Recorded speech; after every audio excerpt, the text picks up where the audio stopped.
হঠাৎ করে টাকার প্রয়োজন হলে ব্যাংকের ব্যক্তিগত ঋণ বা পার্সোনাল লোনের উপর ভরসা করতে হয় আমজনতাকে। অনেকে আবার ক্রেডিট কার্ড থেকে ঋণ নিয়ে থাকেন। এই দুইটি লোনের মধ্যে বিস্তর পার্থক্য রয়েছে। কোন ক্ষেত্রে ব্যাংকের ব্যক্তিগত ঋণ বেশি লাভজনক, কখন ক্রেডিট কার্ড থেকে লোন নেওয়া উচিত, আসুন জেনে নেওয়া যাক। ক্রেডিট কার্ডে ঋণ নেওয়ার ক্ষেত্রে সংশ্লিষ্ট ব্যাংকের গ্রাহক হওয়ার প্রয়োজন নেই, কিন্তু পার্সোনাল লোনের ক্ষেত্রে এই সুবিধা নেই। সেক্ষেত্রে ঋণ গ্রহীতার সংশ্লিষ্ট ব্যাংকে সেভিংস বা কারেন্ট অ্যাকাউন্ট থাকতেই হবে, তবেই পার্সোনাল লোনের জন্য আবেদন করা যাবে। পার্সোনাল লোন নিতে আগ্রহী, জানতে হবে এই 5 প্রশ্নের উত্তর। উল্লেখ্য, ঋণ পরিশোধের পর একই ক্রেডিট কার্ড দিয়ে ফের লোন নেওয়া যায়, অর্থাৎ ক্রেডিট কার্ড ব্যবহারকারী এটির মাধ্যমে বারবার ঋণ নিতে পারেন। কিন্তু ব্যক্তিগত ঋণের নিয়ম সম্পূর্ণ আলাদা। লোন পরিশোধের পর ফের ঋণ নিতে হলে আবার নতুন করে আবেদন করতে হয়।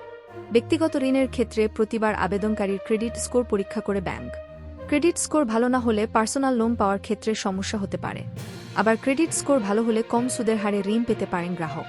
তবে বারবার ব্যক্তিগত ঋণ নিলে গ্রাহকের ক্রেডিট স্কোরের উপর তা নেতিবাচক প্রভাব ফেলে বলে মত বিশেষজ্ঞদের। প্রসঙ্গত, গত কয়েক বছরে ক্রেডিট কার্ডের ব্যবহার দ্রুত হারে বৃদ্ধি পেয়েছে। এতে ঋণ মেটানোর জন্য কিছু অতিরিক্ত সময় পান গ্রাহক, যাকে গ্রেস পিরিয়ড বলা হয়। এর মধ্যে টাকা দিয়ে দিলে সুদ ছাড়াই গ্রাহককে লোন মেটানোর সুযোগ দেওয়া হয়। এই সুবিধা পার্সোনাল লোনে নেই। ব্যক্তিগত ঋণ নিলে টাকা হাতে পাওয়ার পরের মাস থেকে সুদসহ গ্রাহককে এমনি দিতে হয়। পার্সোনাল লোন পেতে গেলে ব্যাংকে বেশ কিছু নথি জমা করতে হয়। আবেদনকারীকে অবশ্যই আয়ের উৎস জানাতে হবে। জমা করা যাবতীয় নথি পরীক্ষা করে তবে এই লোনের অনুমোদন দেয় ব্যাংক।